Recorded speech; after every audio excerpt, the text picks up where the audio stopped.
Hi kids, it's Mr. Z, and I'm excited to say that today we're going to work on the last section that we're going to do in Chapter 2. So turn your note packets to the section on 2-5.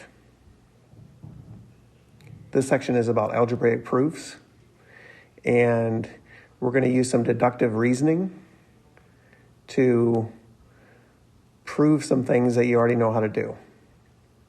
So the first thing I want to look at is I want to look at this list of properties here in this box. So let's zoom in on that. And most of these properties you already know. Maybe you didn't know you were using them, but you were. So I'm going to quickly run through them, and then when we get into the examples, I think you'll see how we use them. So the first property we have here, these are all properties of equality. So you're always going to see an equation, okay? There's going to be an equal sign involved. So maybe you didn't know, but like when you're solving an equation, you add the same number on both sides of the equal sign. That was the addition property of equality. That's the first one. If you subtract the same number on both sides of an equation, that's the subtraction property of equality. The third one is if you multiply both sides of the equation by the same number, that's the multiplication property of equality.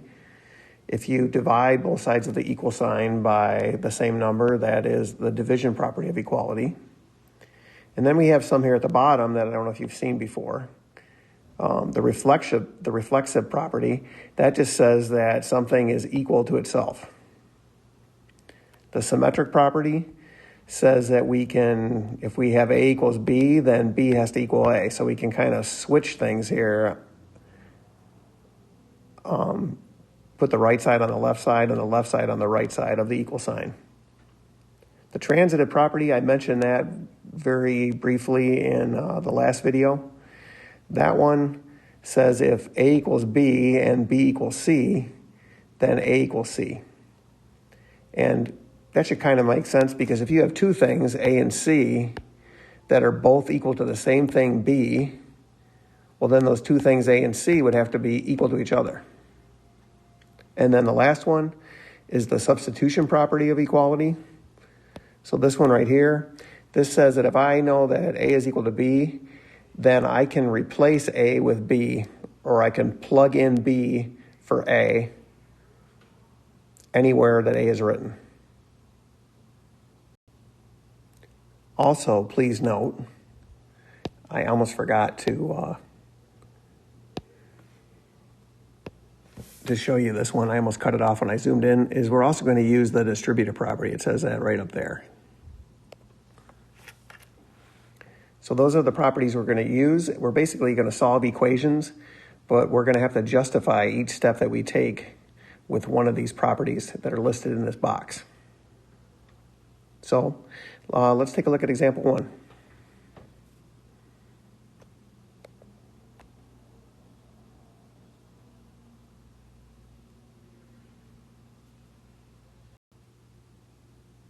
So I'm going to solve the first equation in example 1. So the structure of this proof that I'm going to do is on the left-hand side where it says equation here, I'm going to, I'm going to first write down the equation that's given to us. So my first step is to write down the equation that's given to me, which you can see I did here on the left. And then on the right, I have to write down the reason for that step. Well, the reason is, because it's a given. So I've written my reason down for step 1 as given. There's my given equation. And now for step 2, I think a lot of you would probably tell me to distribute the 3. So let's go ahead and do that. So now I have my second statement. I distributed the 3. So now I have x plus 4 equals 3 times x is 3x. And don't forget to do the 3 times the negative 2 is a negative 6. And then I have to write down the reason for that step. And that would be, well, I distributed. So that's going to be the distributive property. I wrote down the reason, distributive property, That gets me from statement 1 to statement 2. I also want to show you a little bit more about the structure of this algebraic proof. On the left-hand side, I have the statements, and then on the right-hand side, I have the reasons or justifications. The structure that I'm creating here for my algebraic proof is called a two-column proof. So now you can see that I drew this vertical line in here. I have two columns, one column of statements and one column of reasons. Well, let's get back to solving the equation. So if I asked you for the next step, many of you would probably say to subtract x on both sides. So let's do that. I subtracted x on both sides of the equation. So then the reason that gets me from statement 2 to statement 3, well, I subtracted. So that's going to be the subtraction property of equality. Our reason is subtraction property. And to get the fourth step, you guys would probably tell me to combine like terms, x minus x and 3x minus x, or 3x minus 1x. Your book is going to sometimes show this step, and if they do, what we're going to do on the fourth statement here is we're going to simplify or combine like terms, but your book uses the word simplify. The x's canceled out, x minus x, that's 0. And then on the right-hand side, we have 3x, take away 1x would give me 2x. And the reason for this, again, is just going to be, we're going to write simplify. I zoomed in on the left-hand column of the proof, and I want to show you that sometimes the book will actually, like a lot of you guys would actually say the next step would be to add 6 on both sides. But the book won't actually show that step a lot of times, like I did up there in step 3. They'll just go ahead and write down the result.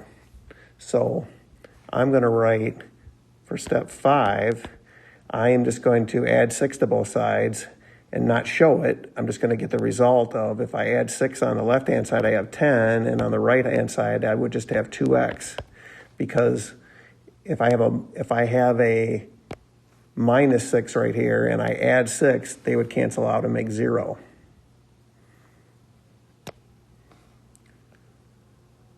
My reason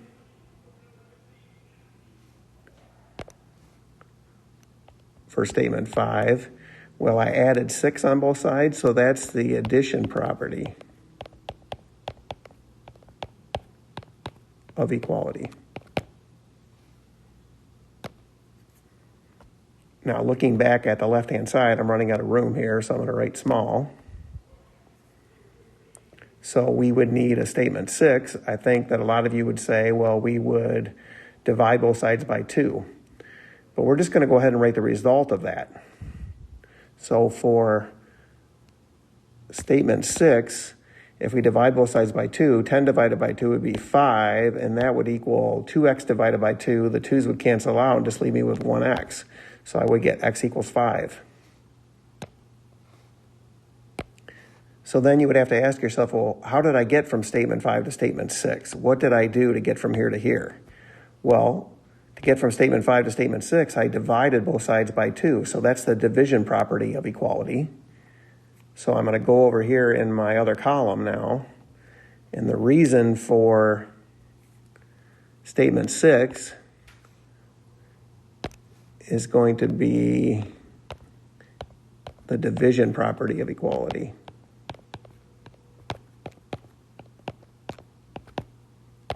And again, all of these reasons that I'm giving over here, those are up above on your page up there in that box.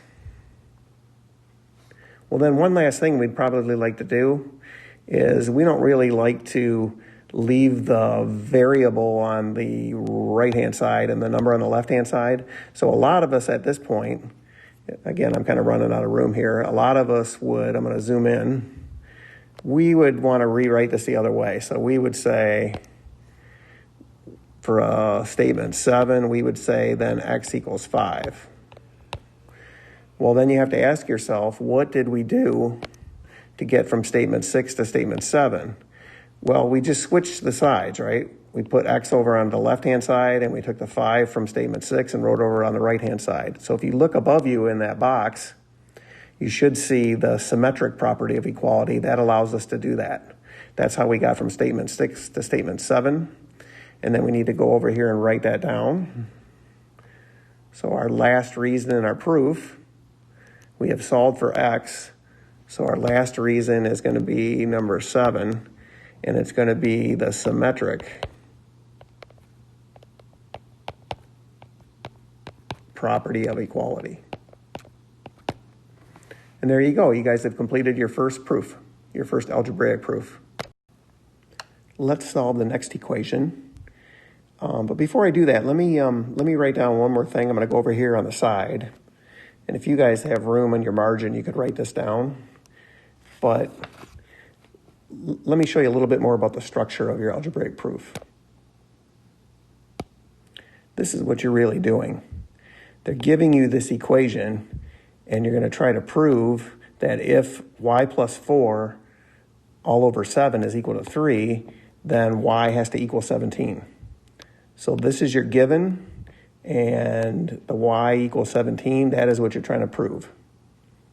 So this looks like what we were doing before. Now I've got a conditional statement here. I've got an if-then statement, and I'm going to use deductive reasoning with all the justifications above you guys in that box up there to prove that this is true.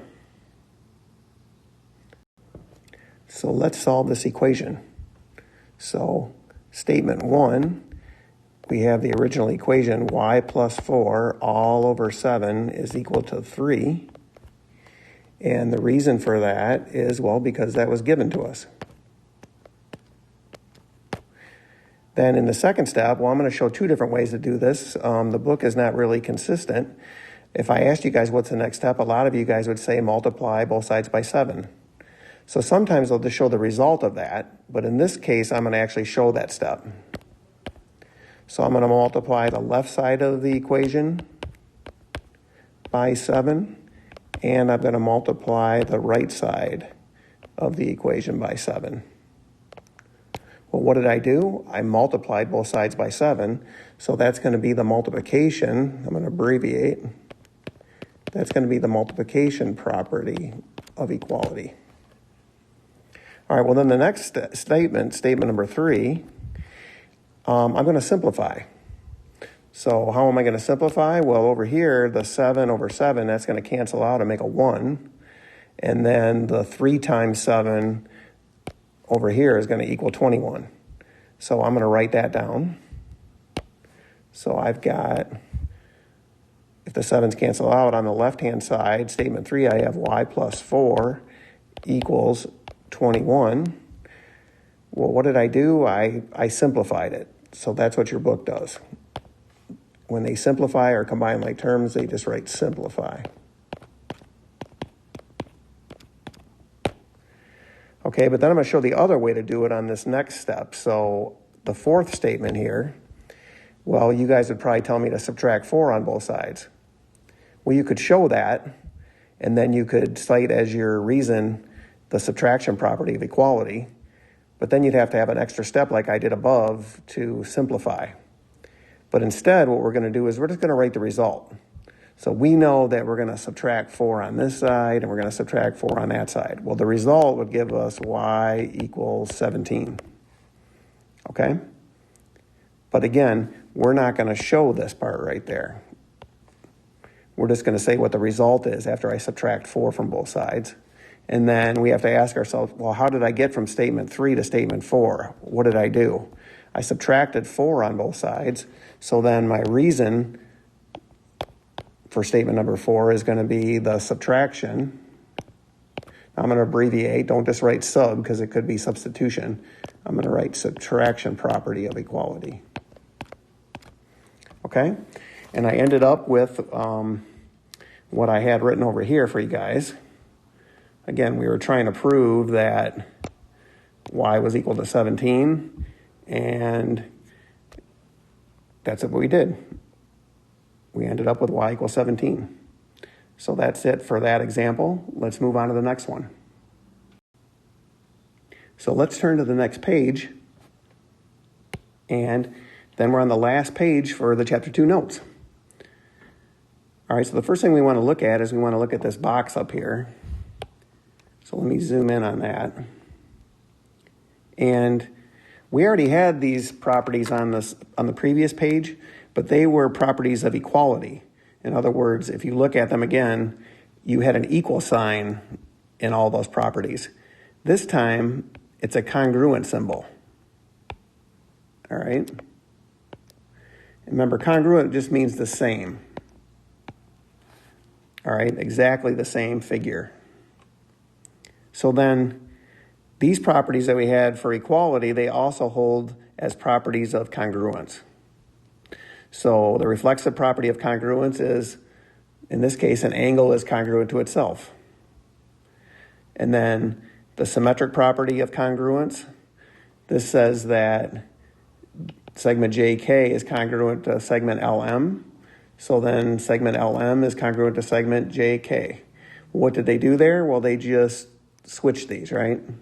They switched JK over onto the right side, and they switched segment LM onto the left side. And then we also had this transitive property for equality, but now it's also going to be a property of congruence. And this one right here says that if angle N is congruent to angle P, remember, congruent means exactly the same. So you're talking about these figures or these angles, meaning that if you picked up angle N and you put it on top of angle P, you wouldn't tell the difference. They're exactly the same. But anyways, this one says angle N is congruent to angle P, and if angle P is congruent to angle Q, well then angle N has to be congruent to angle Q. Well, again, what you're looking at here is you have two angles, N and Q, that are both congruent to the same angle P. Well, then those two angles have to be congruent to each other, meaning angle N and angle Q. All right, well, let's try this next example.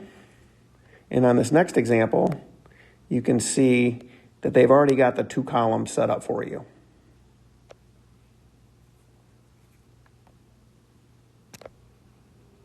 So in example 2, all we have to do is we just have to fill in the right-hand column of our proof. The left-hand column, all the statements are already there. We just need to write in the justification or the reason for each of these steps. Now, this one's a little bit different. What we're really given here is the picture. So that's what's given. And then looking at that picture, hopefully you can remember from chapter 1, we had something called the segment addition postulate. And that said that this distance from C to D plus this distance from D to E would equal the whole entire distance from C to E. In other words, when I talked about this, I said the two small segments added together equals the length of the big segment. All right, so that's really where this came from right here. All right, that's the distance from C to D plus the distance from D to E equals the length of the entire large segment there, which is CE. So that means the reason for that is just the segment addition postulate. So we're going to write segment, we're going to abbreviate segment addition postulate. All right. Well then, let's look at the next step. What did they do? Well, we can see that the distance from C to D is 8. Okay, so what they did is they plugged in 8 right there. And then right there. And then the next thing they did is they plugged in 3x minus 7. They plugged that in for the distance from D to E. So they just took this and they plugged it in right here. All right, and then you should also see that the distance from C to E, this entire distance, is 6x. So what did they do? Well, they just plugged in 6x for the CE right there. When I plug in the 6x for CE, I'm replacing the CE with 6x. Well, if I plug it in, that's really substitution. So that's going to be my reason for statement 2. So I'm going to write substitution, but I'm going to abbreviate. So substitution. I'll stop right there. I don't want to confuse it with subtraction. So that's the substitution property of equality.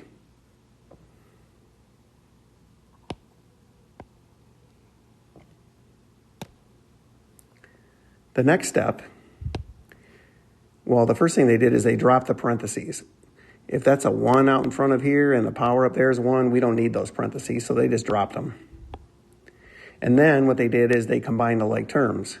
So they combined the 8 and plus 7. They combine those to get 15. So when they combine like terms again in your book, they call that simplify. So that's what we're going to write. For the reason for statement 3 is simplify.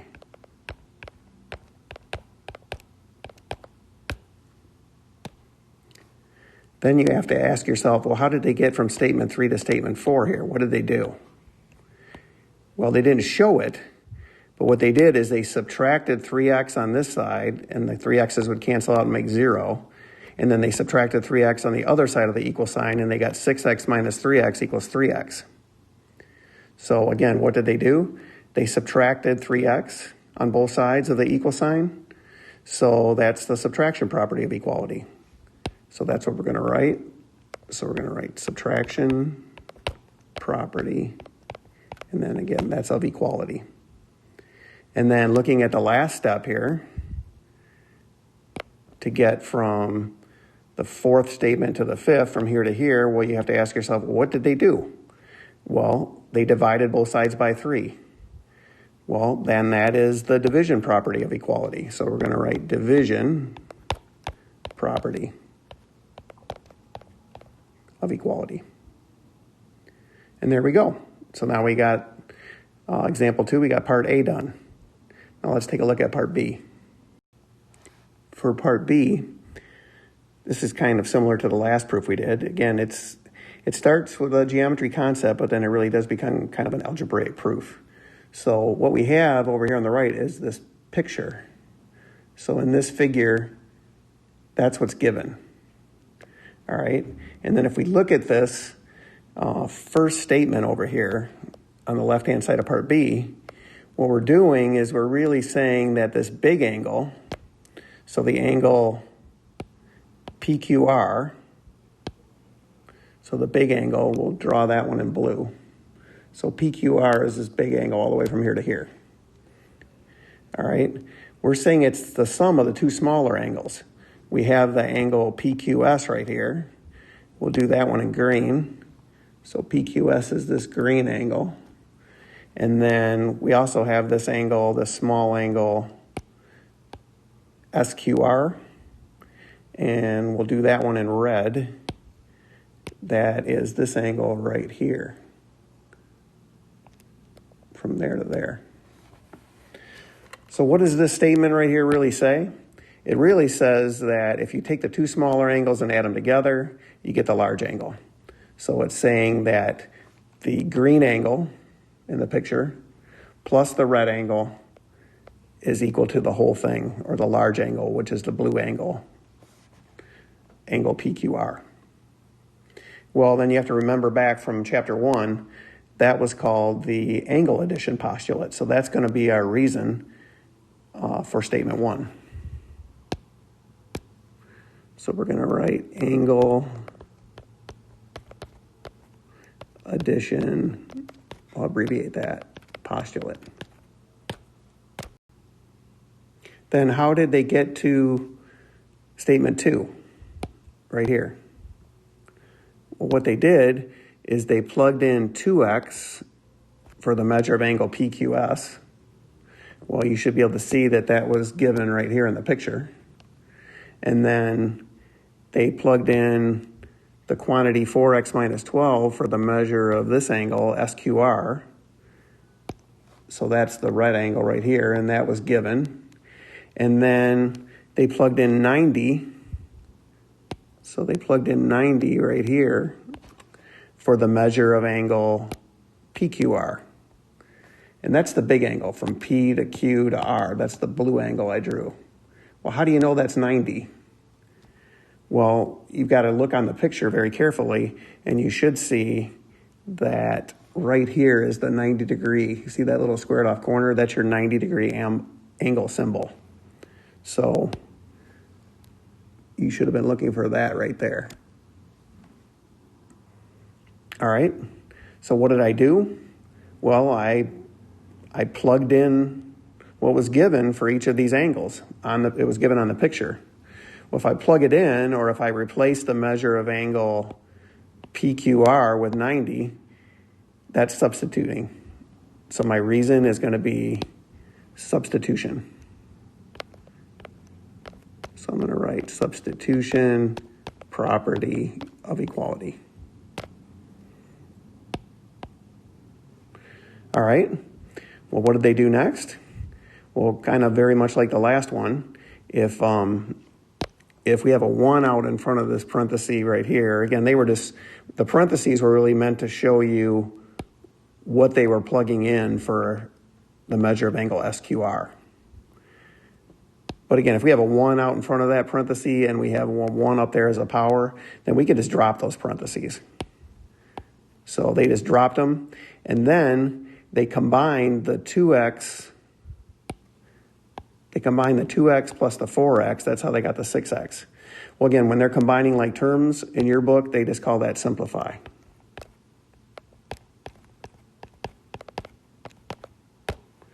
All right.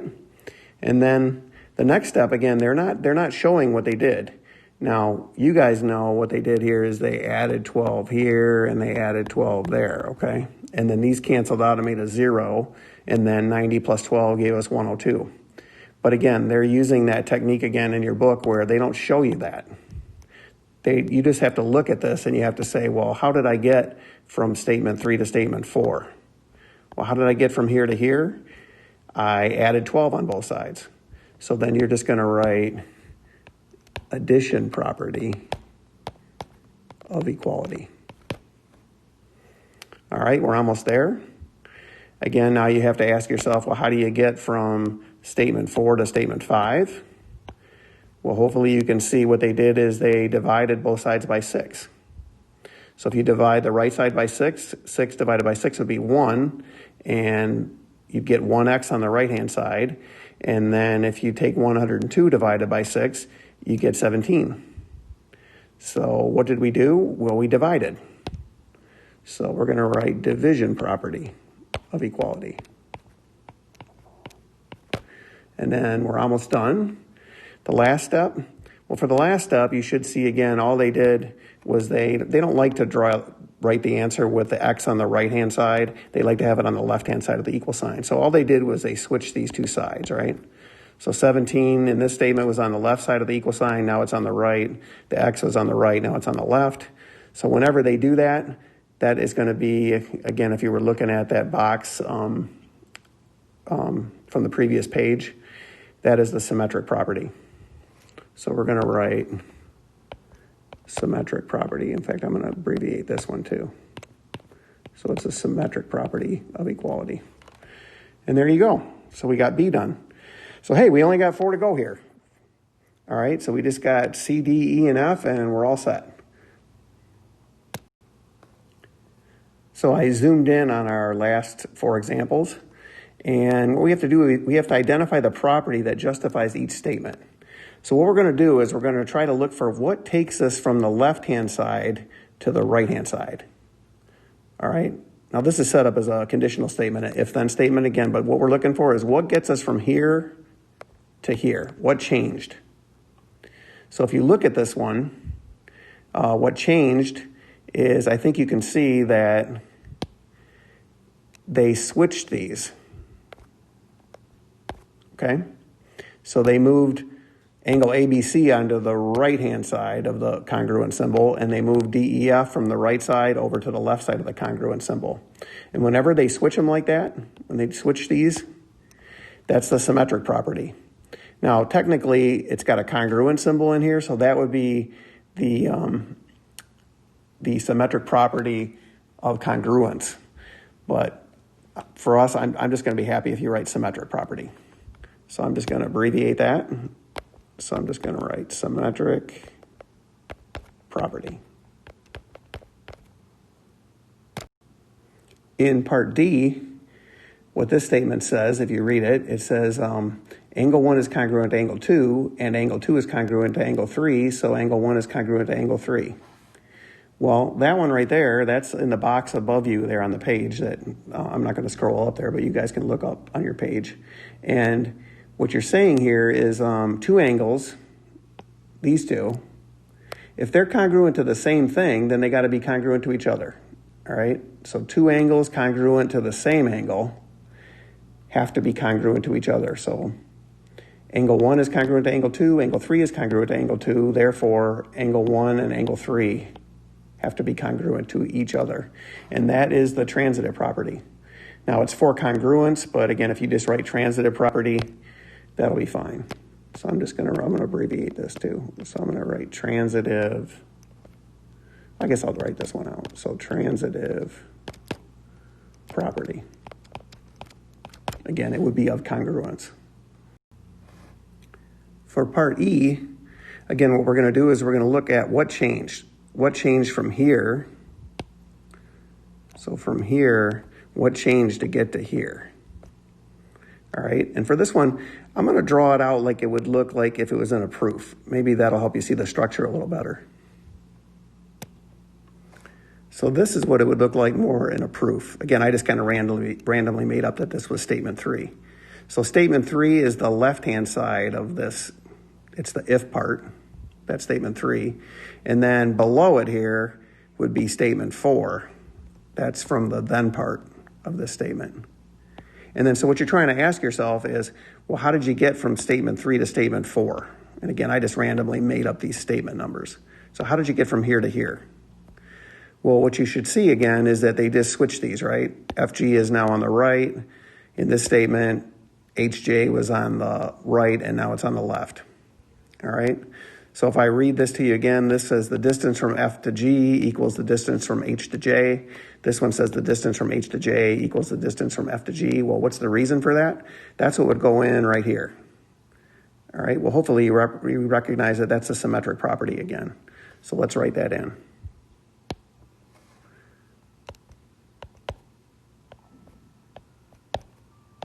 And I'll just abbreviate this one. But again, this is your answer for part E then. It's the symmetric property. So part F here, this is our last one. This is our last example that we're going to do in chapter 2. And this one's a pretty easy one. This one just says that something is congruent to itself. Well, I know that doesn't make a lot of sense now, but we're going to use that idea later on. But it's a pretty easy one. If you look up in that box above, that is the reflexive property for or of congruence. So we're just going to write reflexive.